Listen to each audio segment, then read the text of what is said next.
Monsieur le préfet du département du Mono, Monsieur le secrétaire général du département du Mono, Messieurs les chargés de mission, Messieurs les chefs de service déconcentrés de l'État, Messieurs les directeurs départementaux et directrices au niveau du département, Monsieur le maire de la commune de Popa, Messieurs les adjoints au maire, chers conseillers de la commune de Popa, distingués invités, Mesdames et messieurs, chers sages et notables de la commune de Popa, chers cadres de l'administration communale de Popa, c'est un plaisir une fois encore renouvelé de prendre la parole devant le préfet une seconde fois, je dirais plutôt une occasion d'évaluation, d'un bilan à mi-parcours de ce que ensemble nous avons construit. Et vous vous souvenez, ici le 25 avril passé, au moment où nous prenions la tête de l'administration communale de Popa, on s'était fixé des objectifs. Nous voici à l'heure du bilan à mi-parcours. Je voudrais en votre nom et au nom de tous ceux qui nous accompagnent de loin ou de près, poser les pas de ce que nous avons pu faire ensemble pour qu'ensemble ici nous puissions l'apprécier. Et s'il y a lieu d'améliorer, que vous puissiez déjà prendre des dispositions éventuelles pour que, au fin de notre mandat, vous puissiez avoir un bilan plus élogieux. Monsieur le préfet, permettez-moi de commencer par cette exhortation parce que c'est nécessaire. Ce n'est pas moi, c'est l'ensemble de la population de Popa et du conseil communal qui m'a accepté et me permet de parler aujourd'hui. Pour commencer, je vais tout simplement faire juste une présentation sommaire de ce que depuis le début de notre prise de service, le 25 avril passé, à ce jour, nous avons pu faire pour apporter un plus à la question qui préoccupe plus d'un, parce qu'on ne saurait parler de développement sans parler de mobilisation de ressources. Le préfet du département du Mono l'a bien su comprendre. Et pour la présentation, nous allons juste faire un aperçu sur la réforme. Nous allons revenir sur la situation des recettes fiscales et non fiscales. À la date du 14 passé, nous allons lancer les perspectives et vous dire les atouts qui nous permettent aujourd'hui de parler tête haute devant l'autorité préfectorale. Et il faut noter que la réforme structurelle du secteur de la décentralisation qui nous a porté ici en tant que secrétaire exécutif est rentrée dans sa phase effective opérationnelle depuis le 14 et le 25 avril passé, puisque c'est la date qui a connu notre installation en tant que premier responsable de l'administration communale de Popa. Cette réforme, en son article 132, a disposé que désormais, pour ce qui est des questions de gestion des ressources, que ce soit ressources financières, ressources matérielles, et ressources humaines, c'est désormais à la charge du secrétaire exécutif. Et l'une de ces tâches, si vous voulez me permettez de le dire, la plus importante pour moi, c'est d'abord la coordination des actions au niveau de l'administration et ensuite la mobilisation des ressources subséquentes. Si nous voulons parler de la mobilisation des ressources, il faut entendre ici les ressources internes que les ressources externes, parce que c'est l'ensemble de ces ressources qui permettent à la commune de faire face à son développement. Qu'est-ce que nous voulons entendre par ressources au niveau de la commune de Kérou? Et me suivez beaucoup, je n'ai pas encore abandonné. La commune de Popa, c'est l'exploitation du patrimoine communal. C'est surtout ça. Et lorsque vous prenez conformément aux dispositions légales, lorsque nous parlons de l'exploitation du patrimoine communal, là il s'agit des ressources issues des opérations de collecte. Et lorsque vous prenez au niveau de notre administration communale, ils sont de deux ordres. C'est les ressources collectées directement par l'administration elle-même. Ça, c'est ça qu'on appelle les ressources non fiscales. Et celles qui sont recouvrées avec l'accompagnement du service des impôts sous son légit, je dirais plutôt, avec l'accompagnement des cadres de l'administration territoriale, ça, c'est ça que nous appelons les recettes fiscales. Voilà les deux types de recettes sur lesquelles nous voulons opiner. Ça, c'est les recettes internes. Et lorsque nous prenons les recettes internes, j'ai parlé ici de recettes fiscales et non fiscales, c'est la somme des deux qui donne les recettes propres. Et c'est ces recettes propres qui vraiment constituent le socle du développement d'une commune. Lorsqu'une commune n'a pas une capacité de mobiliser les recettes propres, cette commune compromet son développement. Je pense que désormais, le conseil communal de Popa, les cadres techniques de Popa, les chefs déconcentrés l'ont bien compris.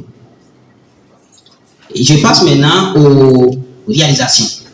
Monsieur le préfet, au moment où nous venions à la tête de l'administration communale de Bopa, à la date du 25 avril, que je rappelle toujours, on avait constaté que pour ce qui concerne les produits d'inhumation, parce que nous avons tout un parterre de produits que nous gérons au niveau de l'administration pour pouvoir mobiliser les ressources. La commune de Bopa avait pu mobiliser seulement 80 000 pour ce qui est des inhumations et concessions. Avec les efforts consentis avec les différents acteurs, au 14 du mois d'octobre, on est à 770 000. Ça, c'est du 25 au 14. Donc, qui viennent s'ajouter aux 80 000 initialement mobilisés. Donc, s'il s'agit des produits d'expédition des actes administratifs, c'est-à-dire des légalisations que nous faisons, puisque nous avons rendu plus fluide notre fonctionnement au sein de l'administration. Pour déposer votre légalisation, vous attendez le SEC ou le MERSIN ou bien le PA ou le DACI. C'est une chose faite à Bopa, vous n'allez pas vous revenir. Ça nous a permis d'améliorer considérablement les recettes au niveau de cette rubrique. Et avant notre arrivée, on était à 6 900 000. Depuis notre prix de service à aujourd'hui, nous avons augmenté les recettes de plus de 9 292 000.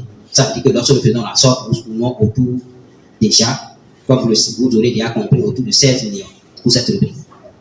Au niveau des droits sur les services marchands, c'est-à-dire les droits de place, les tickets de 100 francs que nous plaçons au marché. Avant notre arrivée, les 4 premiers mois, l'administration communale avait pu mobiliser seulement 552 000. Seulement. Je dis bien seulement parce que, en conséquence, je sais bien pourquoi il dit seulement. Les efforts ont été consentis sur cette rubrique, sur ces droits de place pour les 4 mois que nous avons passés, les 5 mois que nous avons passés avec l'administration communale. On a pu mobiliser 5 millions qui s'ajoutent aux 500 000. Merci. Sur les redevances, pour ce qui consiste les locations de biens meubles et immeubles, il faut avouer, avant notre arrivée, on est venu constater que l'administration a fait des efforts, ils ont trouvé 2 300 000.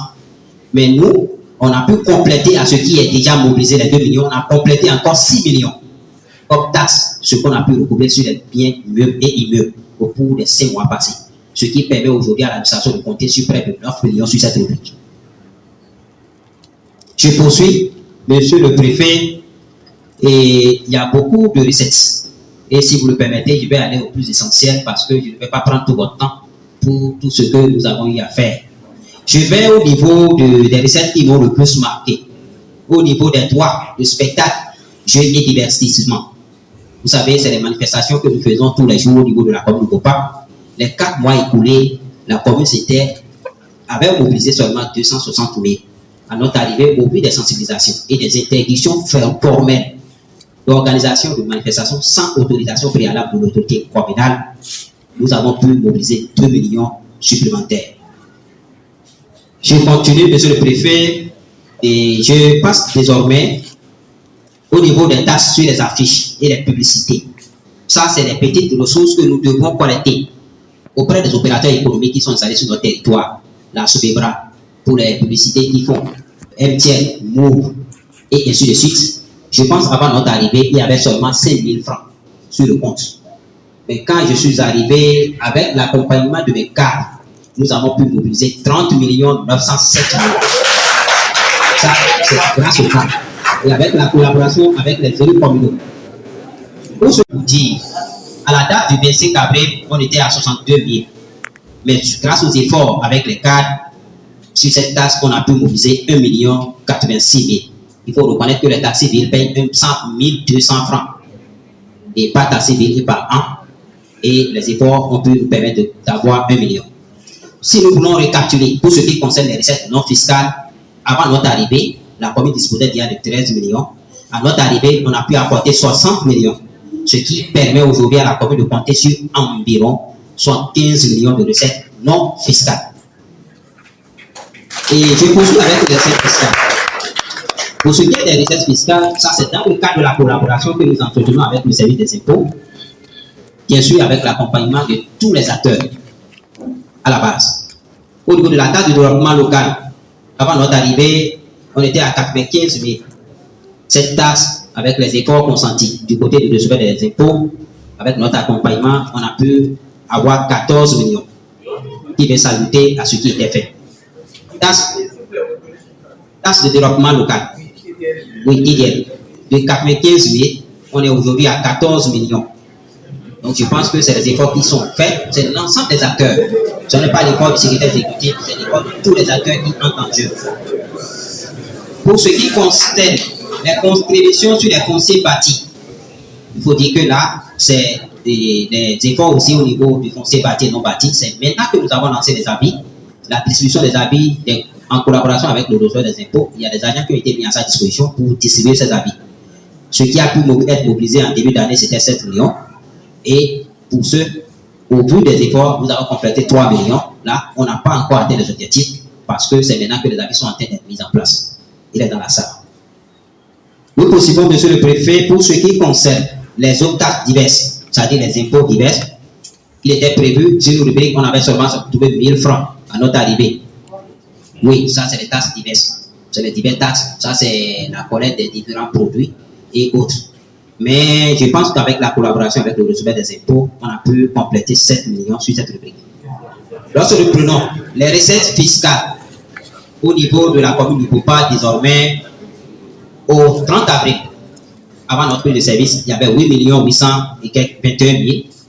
Et depuis notre prix de service, avec la collaboration parfaite que nous avons eu avec les services déconcentrés de l'État, avec l'accompagnement de tous les acteurs, on a pu compléter 25 millions. Donc, c'était 8 millions, on a pu compléter 25 770 000. Ça vient s'ajouter aux recettes fiscales et vous connaîtrez tout à l'heure le montant total de la mobilisation. Au vu de tout ce que nous venons de présenter, nous pouvons vous dire qu'à la date d'aujourd'hui, la commune de Bopa a de façon générale mobilisé 108 146 067 francs pour recettes propres hors transfert de l'État. Et nous comptons que sur la prévision des 211 millions initialement fixés par le conseil communal, aller au-delà de cette prévision. Ça, c'est nos objectifs. Je poursuis, monsieur le préfet, avec les perspectives pour le compte du reste du temps que nous aurons à faire pour l'exercice 2022 et aussi pour les années à venir, puisque nous préparons déjà le terrain pour les exercices à suivre. En termes de perspective, nous pourrons vous citer ici l'élaboration avec l'accompagnement et de la direction départementale du développement, un plan stratégique pour la mobilisation des ressources, qui d'ici là sera opérationnel. Parce que nous sommes basés depuis notre arrivée sur le plan transitoire de mobilisation des ressources. Nous voulons nous doter maintenant d'un plan de mobilisation des ressources. L'évaluation du potentiel économique du marché de la commune. Il faut avouer que nous avons constaté que nos potentialités sont sous-estimées dans leur exploitation. Et c'est tout le travail qu'on a démarré depuis notre prix de service et qui nous a permis d'avoir tous ces résultats que nous venons de vous présenter. Nous avons entrepris des séries de séances de sensibilisation. Nous comptons les poursuivre. Ces séances de sensibilisation pourront permettre à tous ceux qui doivent contribuer au développement de la commune de Bopa d'être informés de ce qui se fait à Bopa pour que chacun puisse apporter sa pierre à l'édifice de cette chère commune à nous tous. La mise en place de beaucoup de bases de données sont en cours actuellement. Les bases de données sur les armes à feu qui permettra aux receveurs des impôts d'avoir la facilité d'aller sur le terrain et de savoir, sans même avoir le guide de quelqu'un, de savoir que telle personne a d'armes à feu. Cette base de données est déjà opérationnelle au niveau de la mairie de Bopa. Nous allons lui transmettre dans les tout prochains jours. La mise en place d'une base de données sur les propriétés d'électricité, les propriétés du toit, puisque d'abord nous faire obligation d'aller recouvrir les toits, de place les toits sur l'utilisation d'électricité. Je pense que cette base de données est aussi déjà disponible. La mise en place d'une base de données sur les taxis villes à 2 roues, ça aussi c'est déjà opérationnel. La mise en place d'une base de données des occupants de nos baisses lagunaires, c'est la première lutte qu'on a menée, monsieur le préfet, dès qu'on est arrivé, parce qu'on s'est rendu compte que beaucoup de nos ressources sont exploitées, mais ne nous procurent rien de façon concrète. Je pense qu'aujourd'hui, c'est chose faite. Il y a une base de données qui existe et nous pensons que cette exploitation nous permettra vraiment de booster notre économie. Nous poursuivons avec les perspectives. Et la mise en place, comme je l'avais dit, des occupants de la lisière de nos routes. Parce qu'on le veuille ou non, lorsque vous prenez les routes principales, aujourd'hui, ceux qui sont situés du part et d'autre de ces routes et des fonds sont dans le domaine public. L'occupation qu'ils en font doit générer quelque chose à la commune. Nous sommes dans cette dynamique. La mise en place d'un dispositif opérationnel de recrutement de la patente complémentaire. Ici, pour tout prestataire qui signe un contrat de la mairie de Bopa, nous essayons de transmettre ce contrat au receveur des impôts. Ça, c'est un dispositif opérationnel et qui permet aussi aux prestataires de payer une bonne partie des services qu'ils rendent à la commune. Et la distribution à temps des avis d'imposition. Il vous souvient des années antérieures, on a constaté que les avis sont édités, mais leur distribution posait problème. Nous avons sollicité et obtenu un financement pour pouvoir mettre en place ces avis d'un partenaire sur le groupement intercommunal Timoro. Comme atout, monsieur le préfet, ce qui nous permet de faire tout ce travail, on a parlé des perspectives, nous avons assez d'atouts. En termes d'atouts, je peux dire, c'est la disponibilité des ressources pour l'organisation des opérations de regroupement. Aujourd'hui, on ne dit plus qu'on n'a pas de ressources pour aller à la mobilisation des ressources. Je ne crois pas que le receveur des impôts qui soit dedans puisse me dire qu'il n'a pas de ressources pour le faire. J'ai suffisamment de ressources à sa disposition, avec l'accompagnement des élus. Disponibilité de ressources pour l'organisation de la patente foraine. Nous avons demandé à ce que la patente foraine soit faite à temps. Ça fait qu'on a mobilisé les ressources aussitôt mis à leur disposition. Nous attendons seulement les résultats. Disponibilité de matériel et équipement de travail pour les agents collecteurs. Parce que lorsque vous envoyez en mission des gens, il faut les doter de moyens. Nous avons acquis des bottes, des imperméables, des torches et des gilets pour sécuriser ces agents collecteurs sur leur lieu de travail. Ça permettra à coup sûr d'améliorer les ressources de la commune. Nous avons mis en place un poste mobile de contrôle de la contribution au développement local. Ça, c'est dans la zone de Badazoui. Beaucoup de nos ressources sortent par là-bas. On a mis un poste mobile de contrôle qui permet aujourd'hui à qui voudra sortir de cette porte d'être contrôlé et de venir payer sa taxe, son impôt au niveau du service des impôts.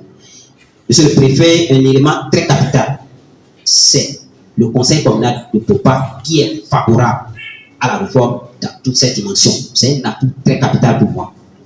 Je veux que vous me reconnaissez ça. Pour poursuivre, monsieur le préfet, et finir, je vous dirai que c'est la mise dans de bonnes conditions de travail de mes collègues. Je pense que les discussions sont déjà prises et beaucoup peuvent en témoigner déjà.